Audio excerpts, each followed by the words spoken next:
Assalamualaikum warahmatullahi wabarakatuh. Selamat sore. Waalaikumsalam warahmatullahi wabarakatuh. Selamat sore kakak-kakak. Sore Kak Siska. Sehat-sehat ya semua ini? Alhamdulillah. Alhamdulillah. Bagaimana kabarnya di Jogja Pak Yusuf? Alhamdulillah sehat, masih aman Mbak. Masih aman. Kak Toti, bagaimana kabar di daerah Pabilen sana? Alhamdulillah tidak jauh beda dengan Salatiga Kak. Oh, alhamdulillah. Baiklah Kak Toti, Kak Yusuf, sore hari ini kita akan berbincang-bincang sedikit tentang GotaZone ya. Nah, nanti ini kita akan perkenalan nih tentang zona, broadcast, dan robotik seperti itu. Mungkin sore ini akan kasih kamu mulai dari Kak Toti dulu ya. Ya. Kak Yusuf bisa menunggu dulu. Nanti Siap. saya panggil. Oke, terima kasih. Selamat sore Kak Toti. Selamat sore Kak Siska.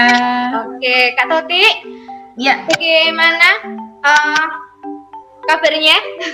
alhamdulillah selalu sehat, selalu semangat dan selalu terus berkarya. Alhamdulillah.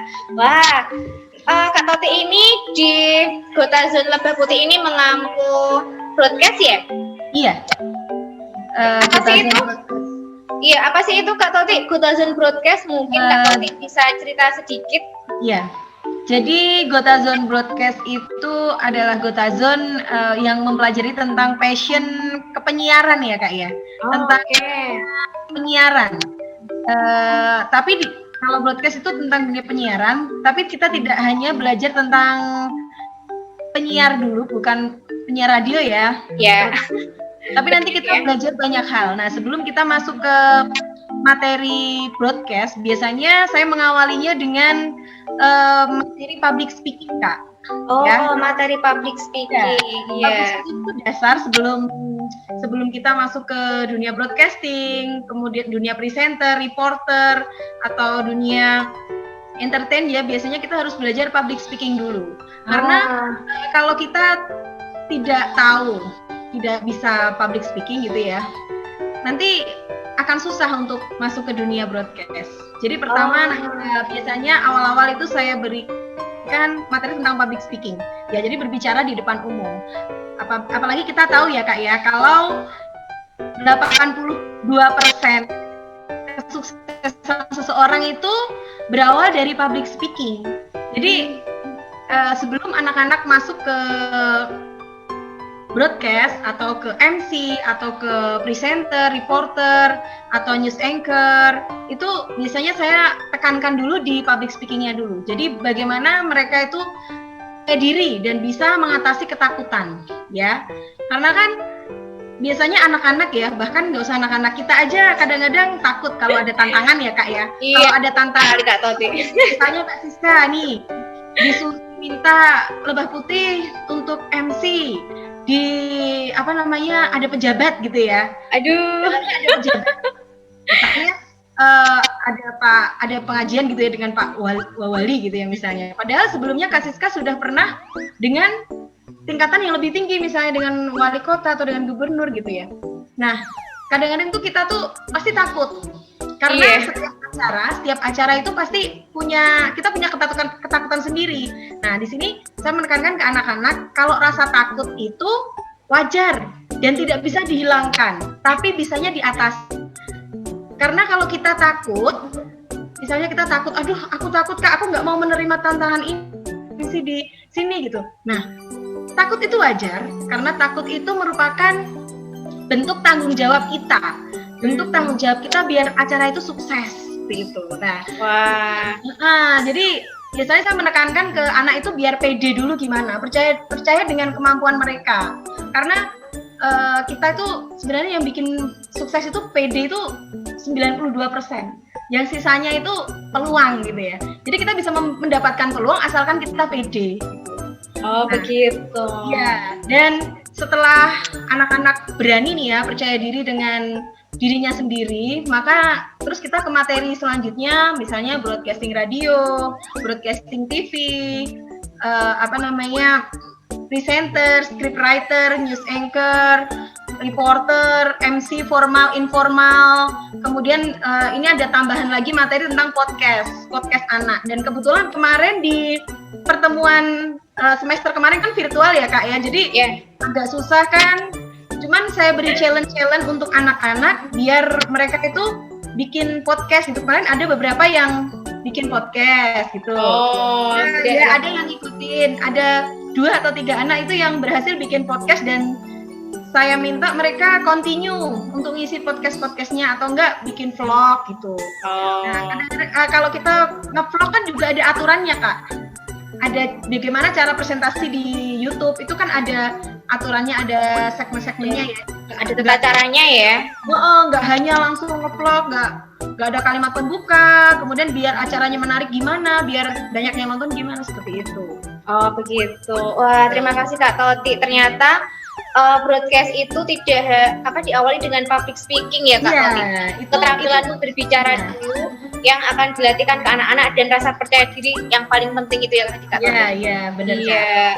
Nah Kak Toti, bagaimana caranya mengajarkan ke anak-anak rasa percaya diri ini agar mereka tuh tidak kayak tadi Kak Toti kayak minder. Seperti itu gimana sih Kak Toti? Caranya dengan meyakinkan mereka untuk mereka sedikit melihat pada kelebihan pada mereka.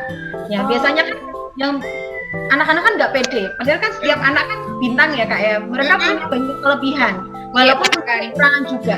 Nah biasanya saya tak suruh menuliskan anak-anak kelebihannya apa. Bukannya kita sombong ya. Jadi coba tuliskan apa kelebihanmu, apa kesukaanmu gitu.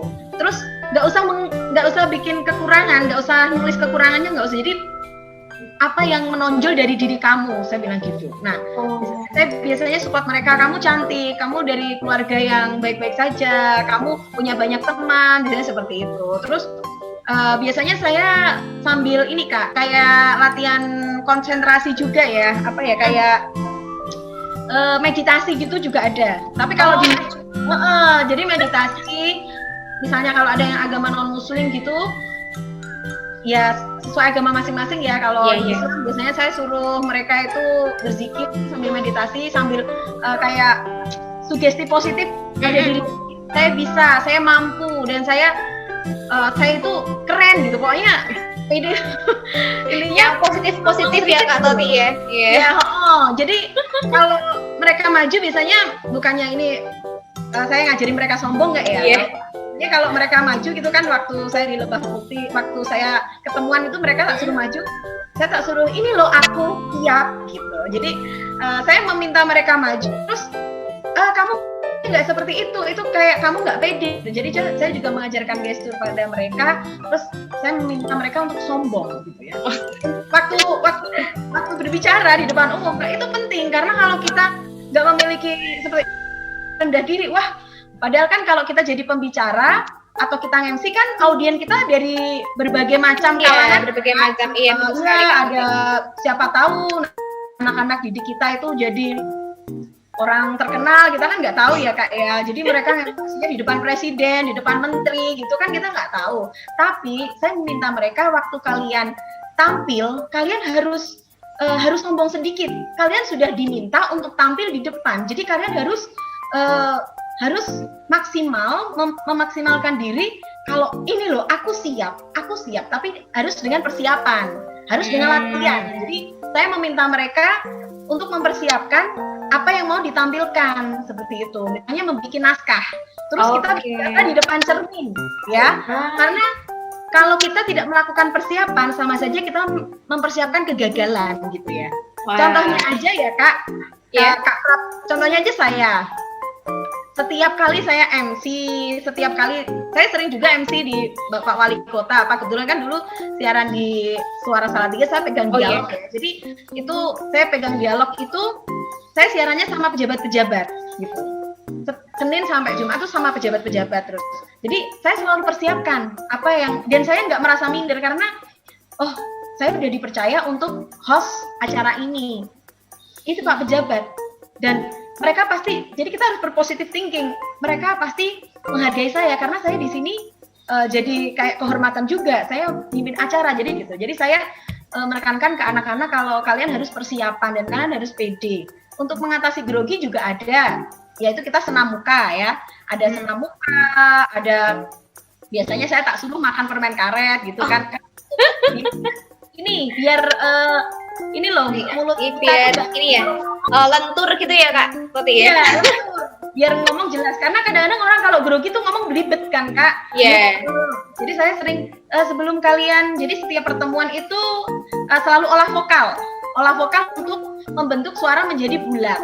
Jadi jadi banyak orang yang suaranya bagus tapi tidak bulat. Jadi suaranya kayak gimana ya Kak? Ya semua suara bagus, tapi kan kita belajar aksentuasi, intonasi itu penting ditata biar kalau kita terus pernafasan juga gitu. Jadi kita ajarkan mereka pernafasan itu juga bisa untuk menghilangkan grogi Kak. Jadi kita pernafasan itu juga menghilangkan grogi juga. Dan saya meminta mereka untuk melakukan persiapan apapun itu. Seperti halnya saya kemarin diminta Kak Prapti Kak besok ngisi di live YouTube. Oke, dengan Kak Siska. Itu saya juga melakukan persiapan Kak. Jadi saya juga harus bikin naskah. Walaupun naskah itu tidak saya hafalkan, hanya kita pahami aja, kita baca. Karena kan gimana boleh meremehkan acara apapun untuk gitu ya. Acara tidak boleh kita remehkan. Kita harus bikin naskah. Bahkan MC PKK pun, MC anak MC ulang tahun pun kita harus melakukan persiapan karena untuk jam terbang kita. Biasanya saya menekankan itu. Saya lebih ke motivasi ke anak-anak.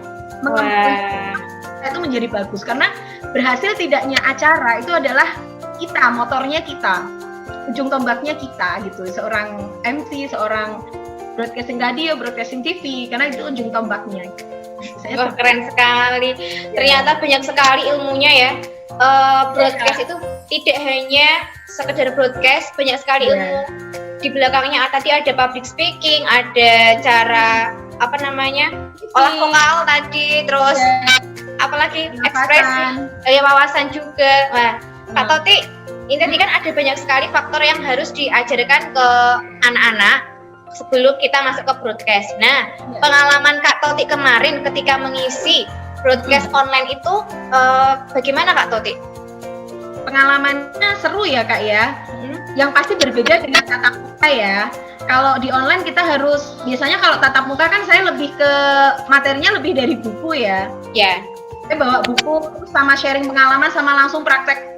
Langsung setiap ketemu pokoknya saya perbaiki gestur, saya perbaiki cara bicara, kontak dan lain sebagainya. Nah, ya ada tantangannya sih, agak sedikit sulit kalau di lewat Zoom, tapi alhamdulillah kemarin anak-anak juga progresnya bagus.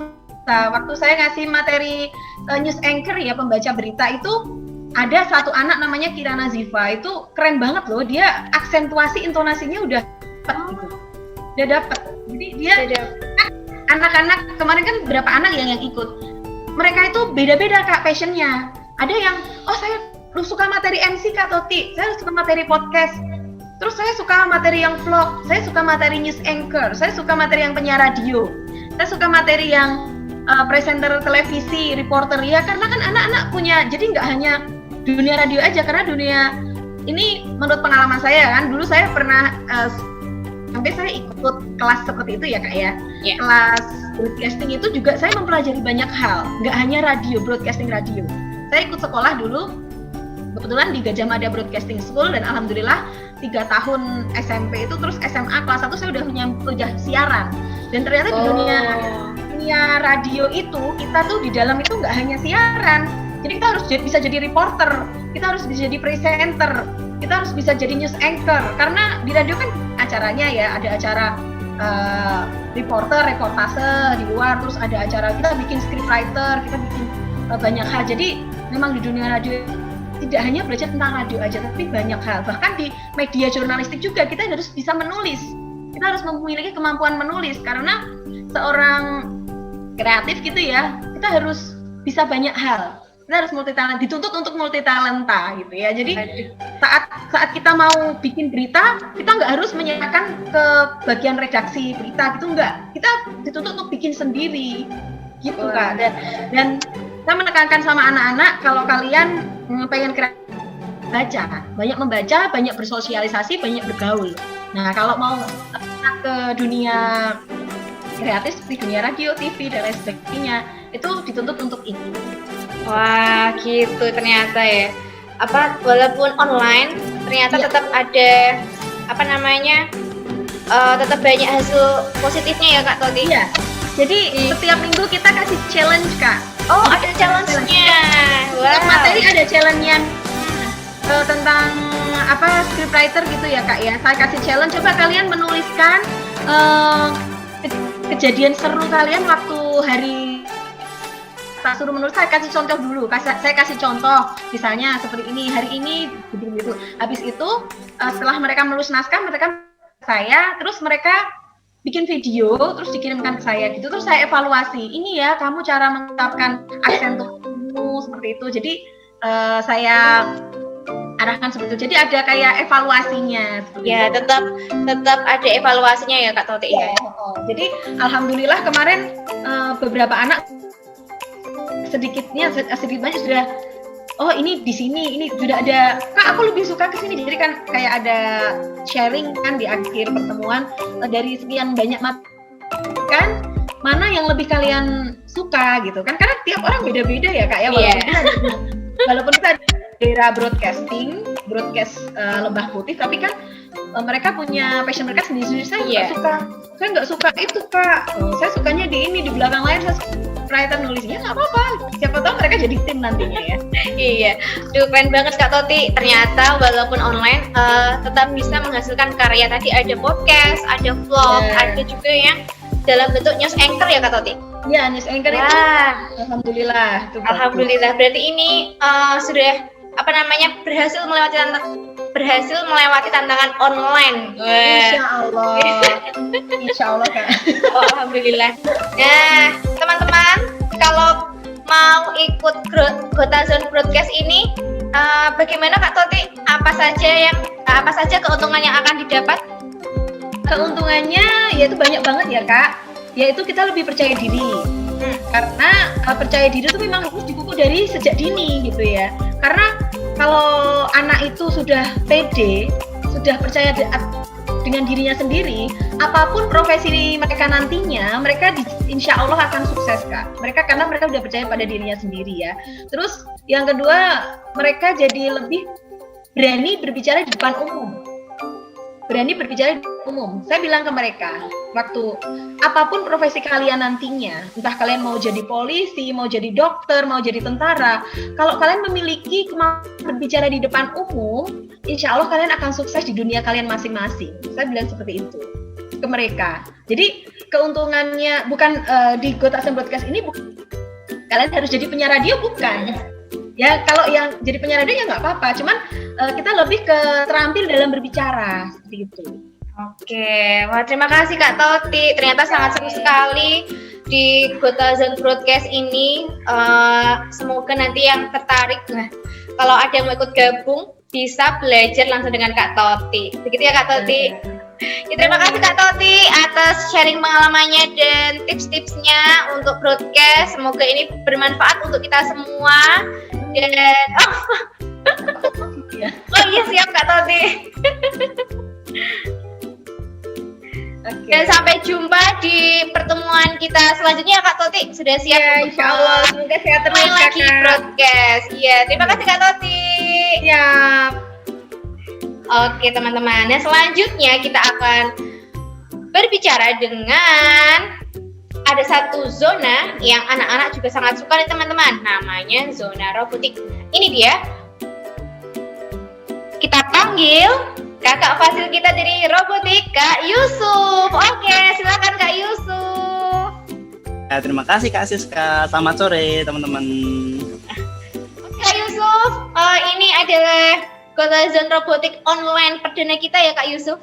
Kemarin sudah berjalan selama 1 semester ya Kak Yusuf. Iya baru sama Kak Siska. Bagaimana kesan-kesannya Kak Yusuf? Ya ada tantangan sendiri sih kalau ketika online ya. Kita tahu sendiri anak-anak punya tingkatan masing-masing ketika menyelesaikan proyeknya. Nah, jadi di sini emang butuh peran serta orang tua juga ketika mendampingi untuk mengerjakan prosesnya itu Kak Siska. Iya, betul, karena ketika kita offline ternyata robotik itu banyak menggunakan alat-alat yang sedikit berbahaya juga ya Kak Yusuf. Mungkin Ya, kalau ketika di sekolah ada beberapa kakak fasil yang bisa mendampingi. Nah, ini kalau untuk online ini yang menjadi pendampingnya adalah orang tua masing-masing ya Kak Yusuf. ya, jadi ya itu tantangannya sendiri sih, mungkin bagi saya sendiri juga bagi teman-teman yang ikut di robotik kan kita pakai solder, pakai lem tembak sebetulnya, jadi memang harus ada pengawasan dari orang tua, setidaknya ayah atau bunda yang menemani sebetulnya biar lebih aman untuk pengerjaannya. Gitu. Jadi ini wajib didampingi oleh orang tua ya Kak Yusuf.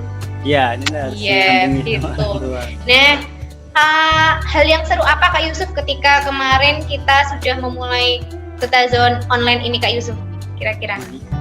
Di Kotazone robotik ini kan setiap semester kita membuat proyek yang berbeda-beda. Seperti kemarin kita membuat proyek sudah 3 proyek, semester ini kita membuat 3 proyek yang berbeda lagi Kak Siska. Jadi sekalian aja proyek yang semester ini kita akan buat polomikar, yaitu dia jalan menggunakan ada sensor, nanti ada tangan atau benda di depannya, dia akan bisa mengikuti bendanya depannya. Terus ada LED yang bisa nyala ketika lampu mati, jadi dia pakai sensor cahaya ketika lampunya nyala atau cahaya di sekitarnya dia terang, itu LED-nya akan mati. Ketika cahayanya redup atau posisi petang, nah itu nanti dia akan LED-nya akan menyala gitu. Dan yang satu lagi sensor gerak, jadi ketika ada orang lewat dia mungkin di minimarket sering kalau kita masuk kita ada bunyi di atas pintu itu lah, itu salah satu yang kita buat seperti itu contohnya yang wah keren sekali. Ternyata untuk semester depan ini kita akan mempelajari, kita akan membuat 3 proyek tadi ya Kak Yusuf. Iya, 3 proyek dan semuanya berhubungan dengan sensor seperti itu. Berhubungan dengan apa? Ada sensornya Kak, jadi Ada sensornya. Iya. Oke, gitu. Wah, Kak Yusuf, apa namanya yang paling menantang ketika online kemarin, kecuali apa namanya kecuali pendampingan orang tua itu apa Kak Yusuf kira-kira? Nah ini jadi mungkin kan setiap siswa itu berbeda-beda cara masih dari solderannya, jadi yang jadi menantang dari kami emang harus ada evaluasi lagi dan harus nanti di akhir setiap project kalau ada yang masih belum bisa emang harus dikumpulkan ke sekolah, nanti dicek sendiri sama saya, harus ngecek sendiri kayak gitu. Yang Berarti Kak Yusuf datang jauh-jauh dari Jogja ke sekolah ke Salatiga akan mengecek satu-satu proyeknya anak-anak begitu ya Kak Yusuf? Ya, ketika masih ada yang mungkin ada kekurangan solderan atau apa yang masih error, nanti akan Kak Yusuf cek sendiri kayak gitu. Jadi harus memang di evaluasi lagi kayak gitu. Kalau yang ikut itu bukan anak Salatiga Kak Yusuf, solusinya bagaimana nih? Nanti kalau di luar Salatiga nanti bisa dikirim langsung, jadi kita nanti biar saya ceknya langsung sebetulnya masih ada trouble. Ketika kita nggak bisa secara online, mungkin biasanya kemarin saya jawab satu-satu, saya tanyain seperti apa perkembangannya seperti itu, dan nanti kalau emang tidak bisa diselesaikan secara online, nanti barangnya bisa dikirim untuk kita dicek langsung. Seperti itu. Jadi ini tidak hanya asal membuat lewat online seperti ini, tapi juga ternyata Kak Yusuf juga mengecek langsung satu-satu proyeknya anak-anak sampai berhasil gitu ya Kak Yusuf ya? Harus pendampingannya sampai selesai, bisa selesai gitu ya? Iya. Kalau pengalaman yang kemarin Kak Yusuf, anak-anak itu berapa persen keberhasilannya itu? Yang semester 1 kemarin itu? Iya, ya alhamdulillah hampir 80-90% mereka berhasil ya. Jadi kemarin ada evaluasi juga, sempat saya cek ke sekolahan, paling sedikit errornya beberapa, solderannya masih kurang sedikit, ada kurang kebalik, cuma seperti itu aja sih. Secara keseluruhan udah sesuai lah, tinggal mungkin belum terbiasa aja untuk bagian menyolder dan lain-lainnya itu. Oke Kak Yusuf, terima kasih. Ternyata meskipun kita robotiknya ini lewat online, masih bisa terbackup gitu ya Kak Yusuf ya? Ya, insya Allah masih bisa terbackup. Alhamdulillah. Nah Kak Yusuf, pesan-pesannya nih nanti untuk para peserta baru yang mau ikut robotik, kira-kira apa nih Kak Yusuf?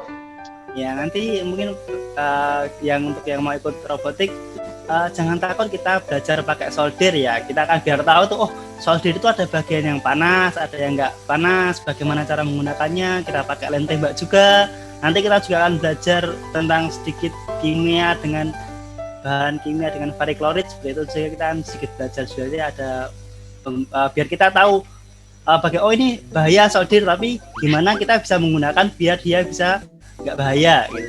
Gitu.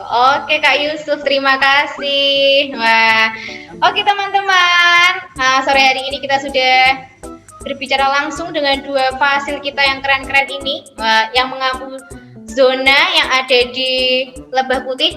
Salah satunya ada broadcast dan robotik. Nah, kalau teman-teman penasaran nih gimana serunya sih broadcast sama robotik ini, segera daftar ya, segera bergabung dengan kita gitu. Oke Kak Toti, Kak Yusuf, terima kasih atas atensinya pada sore hari ini. Sama.